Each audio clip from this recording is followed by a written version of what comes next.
Okay, so solving using substitution is when we are given two equations of a line, and we are going to plug one equation of one line into the other equation of a line. Okay, so we are quite literally just substituting out for a variable. So let's go over an example here, and I'll explain it as we go.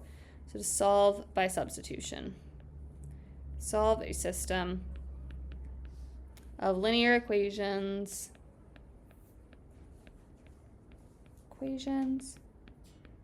through substitution.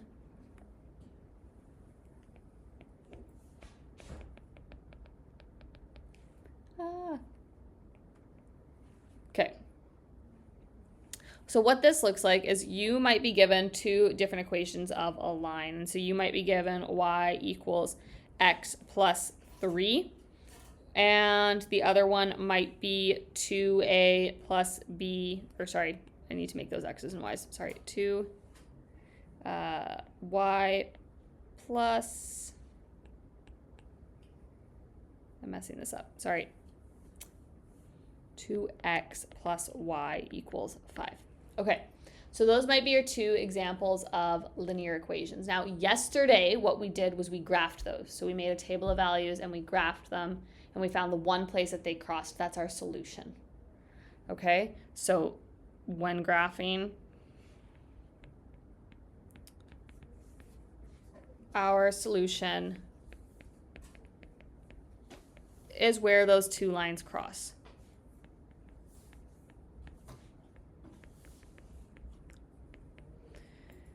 Okay, but when we're solving using substitution, we're going to avoid graphing. Okay, so in this method, we want to not graph as much as possible. What we're going to do is, because I've got these two things here and I've got two variables I don't know, I can't actually solve for anything right now without using other pieces of information. And I want to limit the other pieces of information that I choose to use. So what I'm going to do here is I'm going to look at this and I'm going to say, okay, I'm going to number my equations. So this first one here is going to be 1. The second one is going to be my equation number 2, just like we've done before in numbering our equations. And then, because this is a system, and you can set both of these equal to 0 by rearranging things, I'm going to take this one here. So this is important. This y is all on its own. I also have a y over here. So because these are the same variables, I know that whatever my y from equation 1 is it's going to be equal to my y in equation 2. They're the same variable, they're going to be equal to each other. So in this system, what I'm going to do is I'm going to plug all of this. So my x plus 3 is going to go in for y in my second equation. So what it's going to look like is I am going to take, I'm going to have 2x plus, and then this here. So x plus 3 equals 5. This is the method of substitution. So what I've done is I've said y is equal to something, and then whatever that something is, I am going to substitute it in for my y in my second equation. Does that make sense? Okay, so then I can solve this out here. And I can go, okay, 2x plus x, well, that's 3x plus 3 equals 5. I'm going to minus 3 from both sides. And then I'm left with 3x equals 2. Divide both sides by 3. X equals 2/3. Okay? So now what I've gotten so far, because my answer needs to be an x and y coordinate because I'm solving for the place that those lines cross, right? We're still solving for that imaginary spot where our two lines are crossing. That's how we're solving systems of linear equations. My x coordinate is my 2/3. Okay, so I've solved for my x coordinate here. I need to still find my y, because right now if I were to graph this point, this is my little sample graph over here, all I would know is that realized I need to make it a little bit neater, is that my x value is going to be somewhere before my 1. Okay, it's at 2/3. All I know is it's somewhere in that line. So I need to find out what my y value is. There are 2 ways you can do this. One, you can redo substitution, but solving for your x instead of or solving for your y instead of your x. Or you can take this value that we have down here and put it back into one of your equations. Doesn't really matter which one, so it is up to you. I am going to plug it into, which one do I want to plug it into?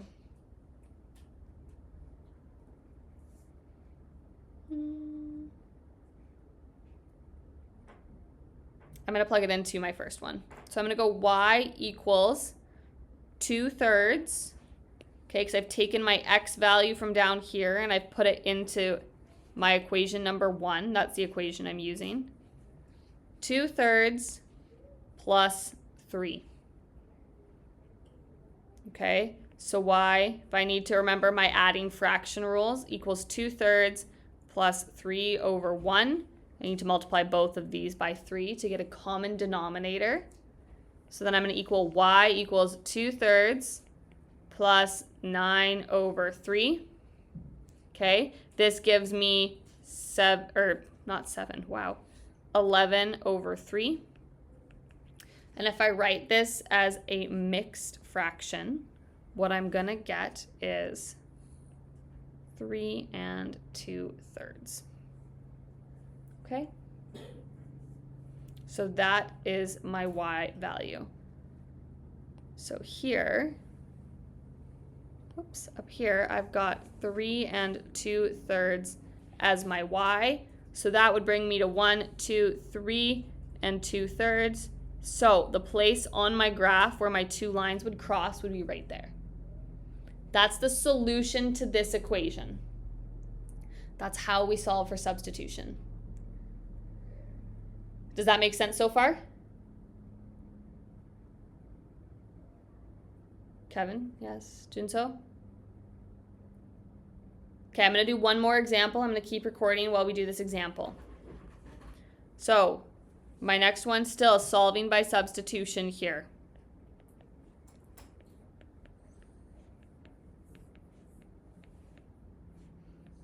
Substitute. Okay, so I'm given 2 equations. My first one is going to be 2x minus y equals -5. And my second one is going to be 3x plus 2y equals 17. Step 1. In one of the equations,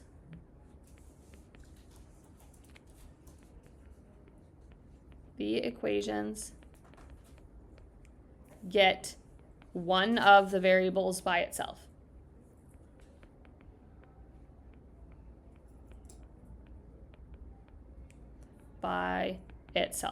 Now, it doesn't matter if you choose the first equation or second equation or the x or the y. It does not matter to me. I'm going to choose this first equation here to work with because I think it'll be slightly easier to rearrange. And I'm going to choose to get y by itself because it does not have a coefficient. So that's what I'm going to choose to work with right away. So if I'm working with equation 1 here and I need to rearrange it, I'm going to start with my original.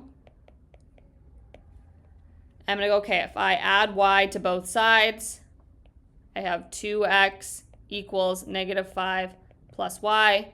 I'm going to add 5 to both sides, and I'm left with 2x plus 5 equals y. So because y is all on its own now, I can start my process of substitution.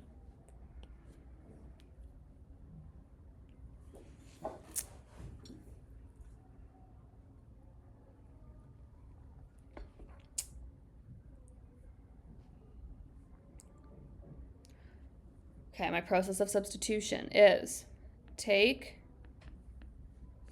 the equation that is equal to the isolated variable and plug, it into the other equation. So I'm going to rewrite out my second equation here. So it's going to be 3x plus 2. And then where I have this y, I'm going to plug in my other equation that I've written out here. So 2 times 2x plus 5 equals 17. So all I've done in this step is I've taken this part of the equation down here that I said, hey, whenever I see this y, 2x plus 5 is equal to that y. So then in my other equation, I can put 2x plus 5 in where I see that y. Following so far? Okay. Now this one, my solving process is a little bit different because I have some multiplication happening here. So my third step is to solve for the remaining variable.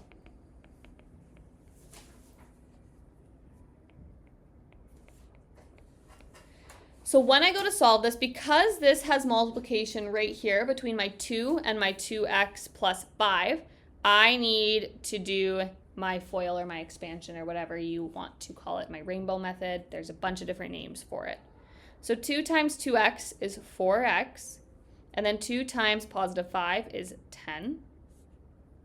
So then I have 3x plus 4x plus 10 equals 17.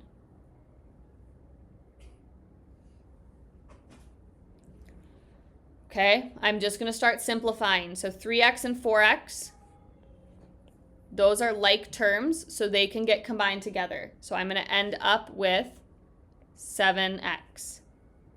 And then I've got 7x plus 10 equals 17. Minus 10 from both sides to isolate my variable.